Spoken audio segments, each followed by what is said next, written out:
एक बड़ी ही अच्छी घटना आपको सुना रहा हूँ, सुनिएगा। सुकरात जो कि एक फिलोसफर थे, उनके पास एक व्यक्ति आया। उसने कहा, सर आप तो बड़े ज्ञानी हैं, दार्शनिक हैं, आप मुझे सफलता पाने का तरीका बता सकते हैं। सुकरात उनकी सारी बात सुनते रहे और उन्होंने कहा कि ठीक है, तुम्हें सफलता पानी है और उसका रहस्य जानना है कि कैसे मैं सफलता पा सकता हूँ, तो कल मुझे नदी के पास आकर मिलो।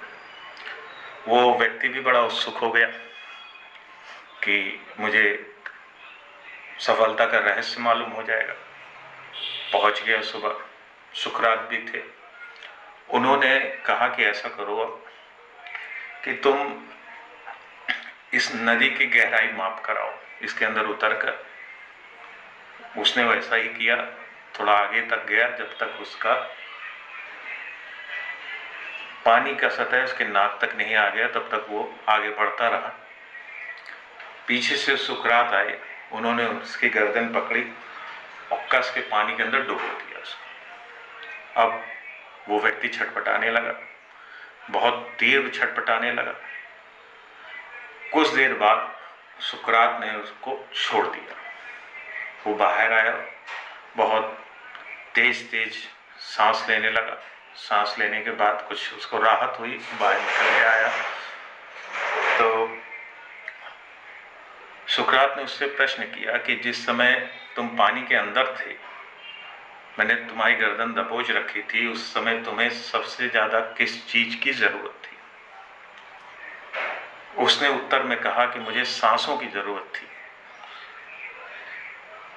तो कहे, बस यही तुम्हारे प्रश्न का उत्तर है कि जिस तरीके से तुम्हें उस समय तीव्र इच्छा हुई कि अगर सांस मिल जाएगी तो मैं जीवन के लिए सफल हो जाऊंगा, ठीक उसी तरीके से किसी भी कार्य के लिए तुम्हारी तीव्र इच्छा होनी चाहिए। जैसे आज तुम्हें सांस लेने की इच्छा हो गई कि अगर मैं सांस नहीं ले पाया तो मैं उस लक्ष्य तक नहीं पहुंच पाऊंगा, मैं अपने जीवन तक नहीं पहुंच पाऊंगा।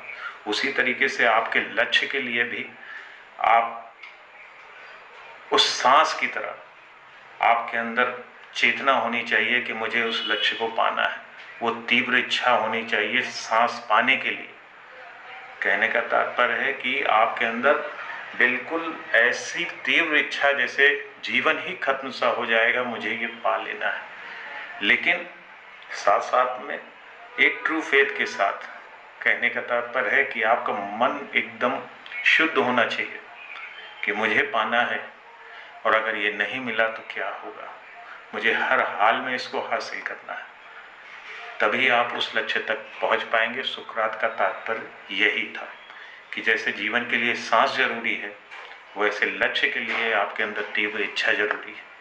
इन्हीं बातों के साथ मैं अपनी बातों को खत्म करता हूँ। आप लोगों का बहुत बहुत धन्यवाद।